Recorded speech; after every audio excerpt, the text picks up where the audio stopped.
பாமகவில் நடக்கக்கூடிய பிரச்சனைகள் உங்களுக்கு தெரியும். இந்த சூழ்நிலையில் அன்புமணி அவர்கள் இன்றைய ஒரு கூட்டத்தில் பேசும்போது ஒரு கேள்வி எழுப்புறாரு விசிகாவை பார்த்து. குறிப்பாக பெயரெல்லாம் கூட சொல்கிறாரு, உங்களுடைய பெயரையும் குறிப்பிடுகிறார். வன்னி அரசுக்கும் திடீரென்று ராமதாஸ் அவர்கள் மீது பாசம் ஏன் என்ற கேள்வி எழுப்புகிறார். அதாவது மரியாதைக்குரிய மருத்துவர் ராமதாஸ் அவர்கள் மீது திடீர் பாசம் அப்படின்னு சொல்றத எனக்கு அதிர்ச்சியா இருக்குது. அவருக்கு வேணா தந்தை அப்படிங்கிற இதுல மகனுக்கு பாசம் இல்லாமல் இருக்கலாம். எங்களுக்கு எப்பொழுதுமே மருத்துவர் ராமதாஸ் அவர்கள் மீது அந்த பாசம் கூடுதலா எப்போதுமே அவருக்கு ஒரு மரியாதை இருக்கும். அவருடைய அரசியல் ரீதியான செயல்பாடுகள், வெறுப்பு அரசியல் பேச்சு, அவருடைய நடவடிக்கைகள் எல்லாமே அந்தந்த நேரத்தில் நாங்கள் கண்டிச்சிருக்கிறோம். அந்தந்த நேரத்தில் நாங்கள் அதை விமர்சனம் செய்திருக்கிறோம்.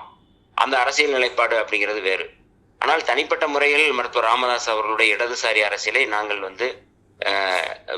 விரும்பியவர்கள். அந்த இடதுசாரி அரசியல் தான் இப்பொழுது தேவை என்பதை நாங்கள் விரும்புகிறவர்கள்.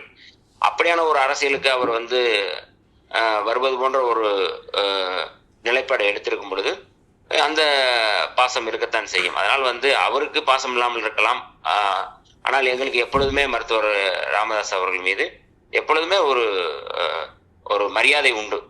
அதனாலதான் நாங்க எப்பவுமே அவர் எவ்வளவு கடுமையா எங்களை விமர்சனம் செய்தாலும் கூட எங்களுடைய தலைவர் எழுச்சி தமிழர் தொல்காப்பியன் திருமாவளவன் அவர்கள் அவரை தனிப்பட்ட முறையில விமர்சனம் செய்யக்கூடாது என்று சொல்வார்கள். நானே பலமுறை விமர்சனம் பண்ணியிருக்கிறேன். ஆனால் தனிப்பட்ட முறையில் விமர்சனம் செய்யக்கூடாது, அரசியலாக விமர்சனம் செய்யணும் என்று சொல்லியிருக்கிறார்கள். அப்படித்தான் நாங்கள் செஞ்சிருக்கிற மொழியா. தனிப்பட்ட முறையில் இதுவரை மருத்துவர் ராமதாஸ் அவர்களை விடுதலை சிறுத்தைகள் யாருமே தனிப்பட்ட முறையில் அவர் மீது நாங்கள் விமர்சனம் செய்யவில்லை. அந்த அளவுக்கு அவர் மீது எப்போதுமே எங்களுக்கு ஒரு மரியாதை உண்டு.